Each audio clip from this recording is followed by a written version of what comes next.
일체 중생이 내함 종지오대 여불 무수원만은 일체의 중생이라고 하는 것은 생명 있는 것은 다 들어가는 겁니다. 일체 중생이 내함 종지오대 안으로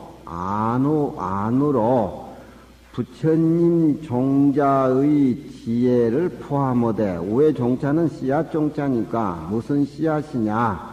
부처님이 될 수 있는 씨앗의 지혜를 함이라는 것은 전부 다 갖추어 있다, 그런 얘기입니다.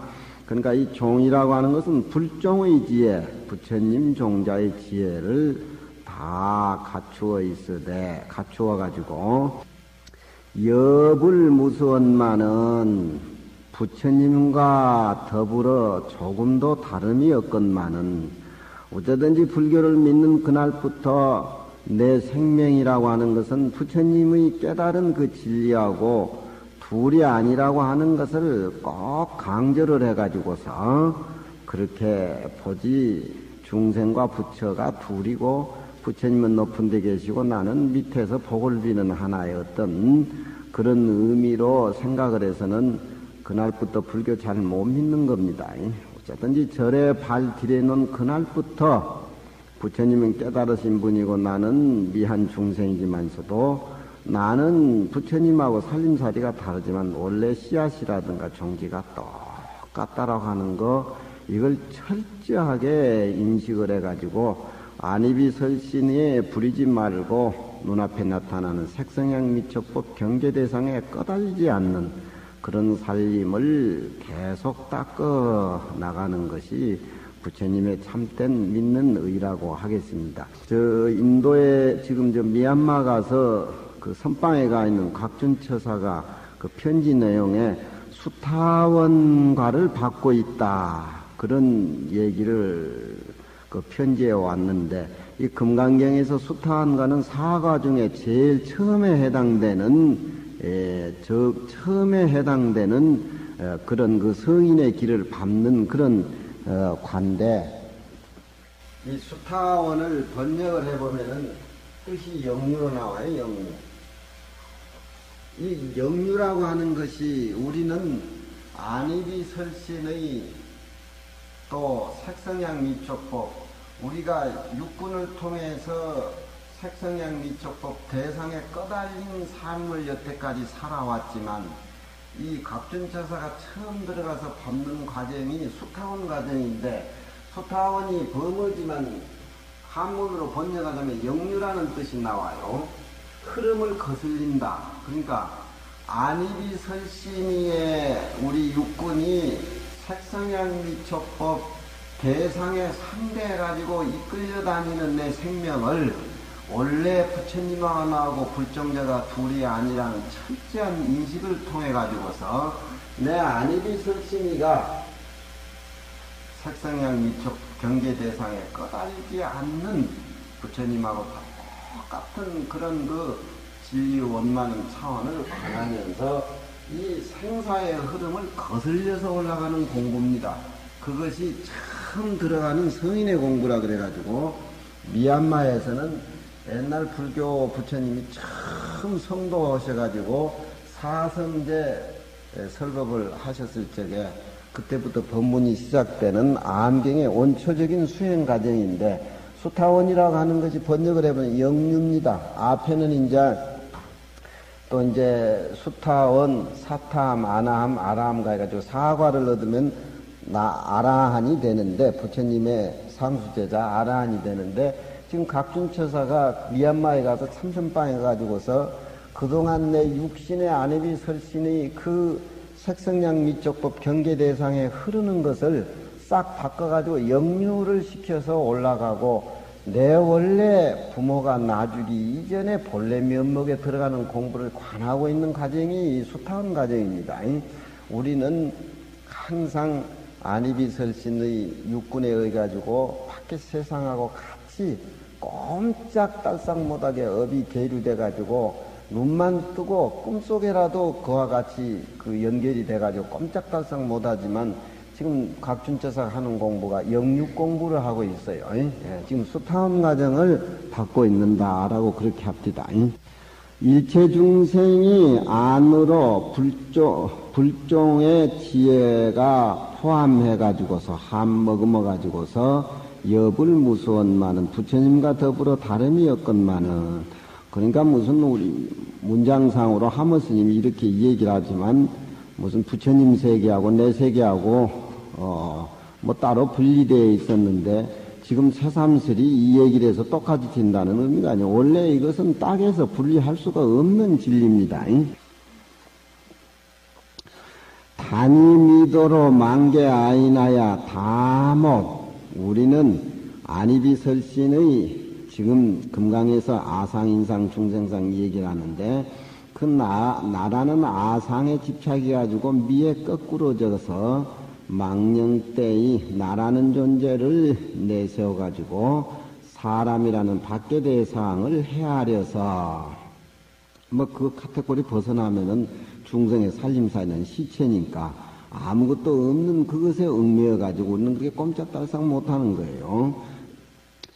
윤몰 업항하야 업의 구렁터기에 윤몰에서 윤이란 건 두 개 다 빠질 윤자 빠질 몰자입니다. 업의 구렁터기에 윤몰에서 부지 반성일세 그쪽으로 지금 각준처사는 영류를 하고 있지만 우리는 영류가 되는 것이 아니라 생과 사 생각이 일어나고 생각이 흐름의 생사의 언덕에 자꾸 반성 못하고 그게 노예가 돼서 이끌려 내려가는 것입니다. 부지 반성일세 반성할 줄을 알지 못할세 소위로 그런 까닭으로 석가노인이 노이란 말은 할아버지란 뜻도 되겠지만 여기서는 푹 익은 영감쟁이라고도 될 수가 있어요. 석가노인이 시종 도설궁으로 쫓아서 도솔천 내원궁으로 쫓아서 강신완궁하사 이 신은 서가모니 부처님의 신기로운 몸을 의미를 하는 거니까 여기에는 신은 뭐 몸과 마음을 의미를 해서 그 신신을 밑에 몸신자를 붙여가지고 싱그러운 몸을 신이라고는 귀신 신자가 아니고 싱그럽다는 그런 신입니다. 신신을 안궁에 내려가지고서 완궁이라고 하는 것은 갑이라서 왕국입니다. 내려서 그 위에 시자는 저 밑에 가서 새기는데 이 시자는 불교에서 저번에 또 제가 이 얘기를 했습니다만 그 다른 의미가 쓰여져 있어요.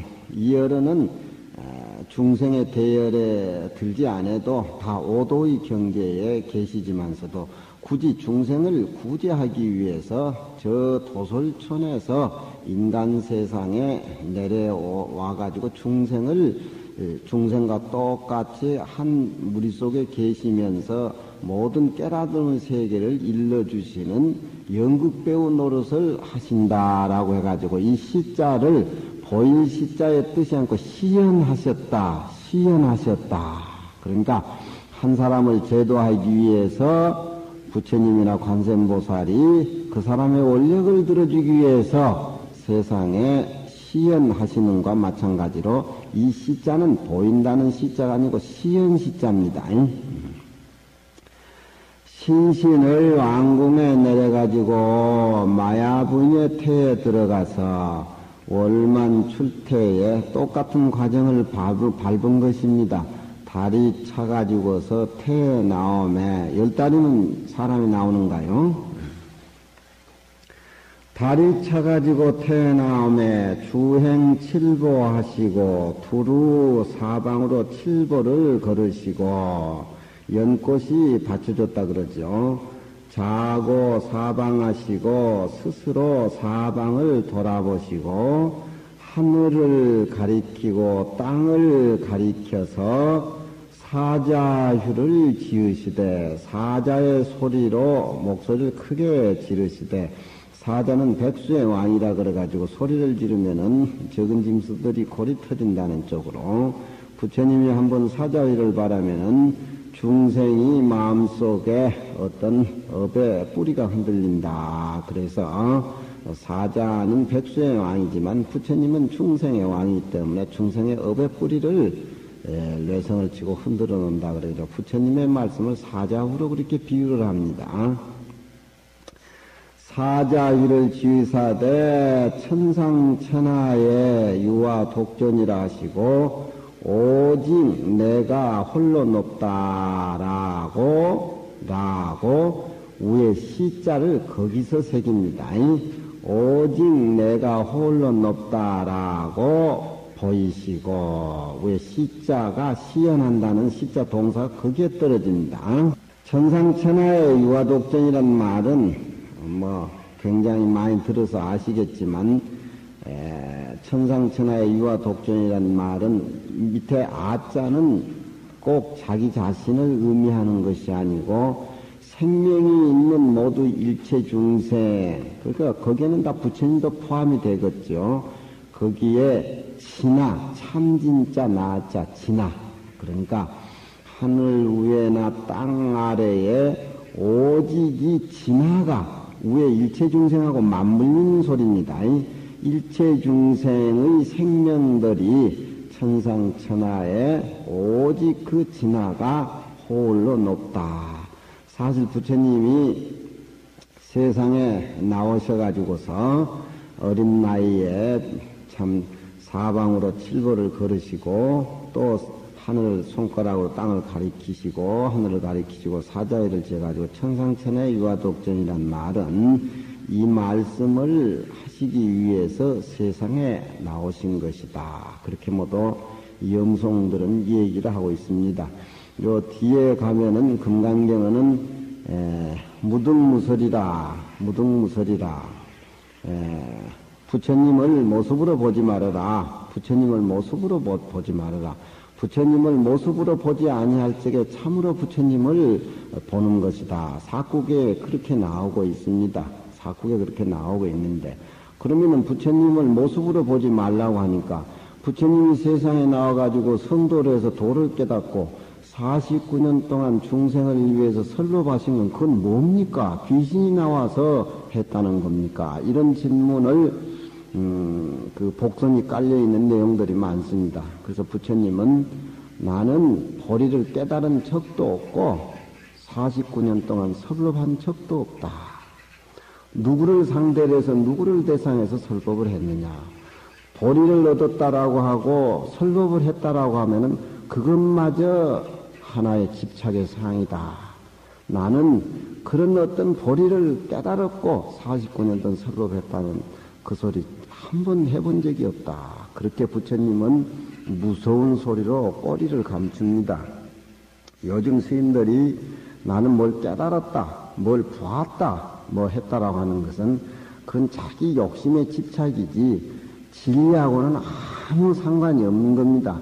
벌써 진리를 깨달은 대상으로 두면은 그건 영원한 집착이고 중생이지 진리 공부하는 의미가 없는 것입니다.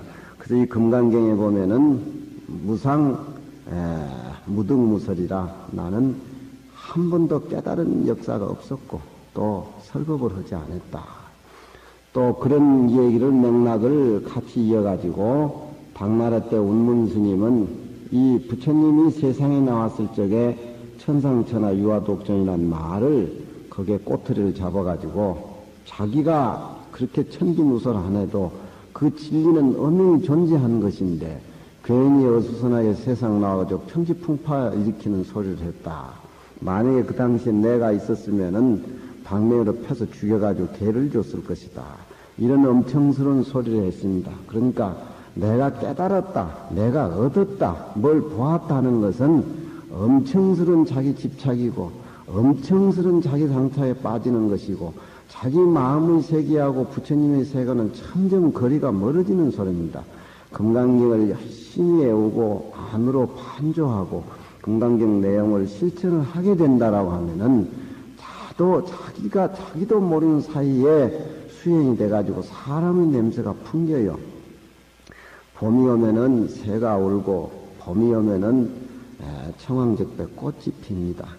깨달았다고 자기가 자기 입으로 하는 소리는 봄도 오기 전에 추운 겨울에 꽃을 피우려고 하는 겁니다. 다 그것은 얼음에 얼어가지고 다 말려 죽는 것입니다. 우리가 정신 공부를 해보자면은 정신이 맑아지면 우리 식의 경계가 84,000가지 수로 나오는데 조금 정신이 맑아진 상태로 자기가 뭘 보고 또 느낀 것이 큰다 하더라도 그것은 자기에 의한 집착에서 나오는 것들이지 진리하고는 아무 관계가 없는 겁니다. 진리는 나하고 둘이 아니고 또 모든 것과 같이 원융되어 있기 때문에 그걸 뭘 보았다 대상으로 여긴다든가 어떻게 자기 마음으로 마음을 보겠습니까? 어떻게 자기 성품을 자기가 어떻게 보겠어요? 그러니까 지금 천상천하의 유아 독존이라는 말은 그 전에는 부처님 전에는 모든 사람들이 신과 나의 존재를 양립시켜서 왔지만 부처님이 그 육밥 철학을 정립시키고 나서 신과 나는 둘이 아니라고 하는 것, 참된 진화라고 하는 것, 이것이 홀로 높다 이렇게 갈파를 하셨습니다. 그러니까 부처님은 세상에 이 한 말씀을 하시기 위해서 세상에 나오셨다라고 해도 단언할 수가 있습니다. 그렇지만 부처님은 자비가 많고 또 지혜가 많으신 어른이 되다 보니까 이건 나 혼자 알아서 넘길 수가 없다. 방편으로 거짓말로 도저히 얘기할 수가 없지만 불타는 집에 중생이 불이 붙어가지고 불이 막 타는데 나오느라 하면 그 불타는 집 속에서도 오용나게 취해가지고 나오라고 하면은 거짓말이라고 안 나옵니다. 부처님은 좋은 양으로 만든 수레가 있다. 또 소수레가 있다. 거짓말 해가지고 불타는 집에서 중생들 모두 나오게 합니다. 그런 방편을 말씀하신 것이 49년 동안 설법입니다. 나이가 19살에 이르가지고서 사문유관하사 부처님의 일대기를 대강 하모 스님이 지금 열거를 하고 계십니다. 사문유관하사 사문으로 놀면서 모든 것을 관찰해 가지고서 관생로병사의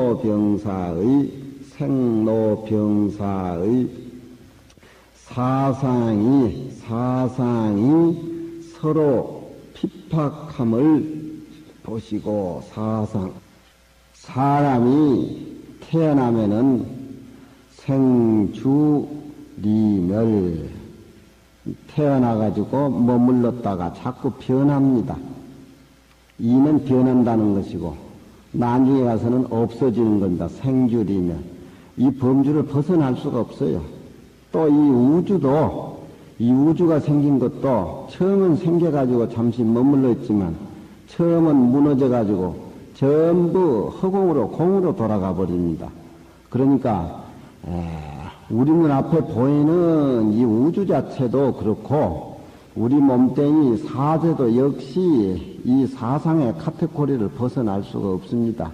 그러니까 원천적으로 우리가 마음을 깨달아서 세상을 보면은 이 세상은 전부 헛기고 없는 것이에요.